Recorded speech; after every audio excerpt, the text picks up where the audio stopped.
அஸ்ஸலாமு அலைக்கும் வரஹ்மத்துல்லாஹி வபரகாத்துஹு. அகிலங்களின் இறைவனாகிய அல்லாஹுக்கே எல்லா புகழும் உரித்தானது. வணக்கங்களை அல்லாஹ் நம் மீது கடமையாக்கியது நாம் அல்லாவிற்கு கட்டுப்படுகின்றோமா இல்லையா என்பதை சோதனை செய்வதற்குத்தான். வணக்கங்களை நாம் செய்வதினாலோ அல்லது விடுவதினாலோ அல்லாவிற்கு எந்த லாபமோ நஷ்டமோ கிடையாது. இன்னும் அல்லாஹ் ஒவ்வொரு வணக்கத்தை கடுமையாக்குவதன் மூலமாக எப்படிப்பட்ட தியாகத்தையும் அல்லாவிற்காக நாம் செய்ய தயாராக இருக்கின்றோமா என்பதை சோதிப்பதற்குத்தான். அப்படி செய்பவர்களுக்கு கூலியாக மறுமையில் ஸ்வர்க்கத்தை ஏற்பாடு செய்து வைத்திருக்கின்றான். இந்த வணக்கங்களில் வரிசையில் உள்ளதுதான் நோன்பு. நோன்பை பொறுத்தவரையில் மற்ற வணக்கங்களில் இருந்து எதிர்பார்க்கப்படும் தியாகங்களுக்கும் முற்றிலும் மாறுபடுகின்றது.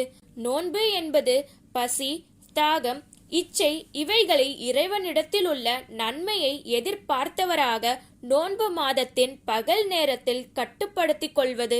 இவைகளை வெறும் சடங்காக பார்க்கக்கூடாது, வணக்கம் என்ற எண்ணத்தோடு செய்ய வேண்டும்.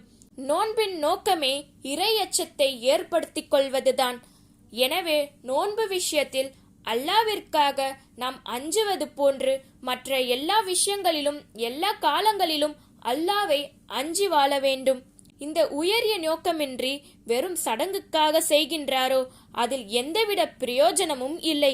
யார் கெட்ட பேச்சுகளையும் கெட்ட செயல்களையும் விட்டுவிடவில்லையோ அவர் உணவை விடுவதிலும் குடிப்பதை விடுவதிலும் அல்லாவிற்கு எந்த தேவையும் இல்லை என்பதாக நபிகள் நாயகம் ஸல்லல்லாஹு அலைஹி வஸல்லம் அவர்கள் கூறினார்கள். பசியோடும் தாகத்தோடும் இருப்பது மட்டும் நோன்பாகாது. இவைகளை கட்டுப்படுத்துவது போல் மற்ற எல்லா பாவங்களையும் கட்டுப்படுத்திக் கொள்ள வேண்டும். ரமலான் மாதம் இஸ்லாம் கூறக்கூடிய எல்லா நற்செயல்களையும் ஞாபகப்படுத்தக்கூடிய ஒரு மாதமாகும். தொழாதவர்கள் தொழ ஆரம்பித்து விடுகின்றனர். தர்மம் செய்யாதவர்கள் தர்மம் செய்கின்றனர். உம்ரா செய்யாதவர்கள் உம்ரா செய்கின்றனர். குர்ஆன் ஓதாதவர்கள் குர்ஆன் ஓதுகின்றனர். தவறான செயல்களில் ஈடுபட்டவர்கள் அதை நிறுத்திக் கொள்கின்றனர். இன்னும் இது போன்ற பல நல்ல செயல்களையும் கற்று தருகின்றது இந்த நோன்பு. ஏன் இந்த நல்ல பண்புகள் நோன்பு அல்லாத மற்ற மாதங்களிலும் தொடரக்கூடாது?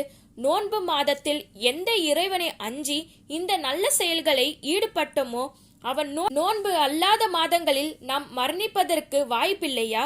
ஏன் நோன்பு மாதத்தோடு இந்த நல்ல அமல்களை நிறுத்திக் கொள்ள வேண்டும்? சிந்தியுங்கள், விடை கிடைக்கும்.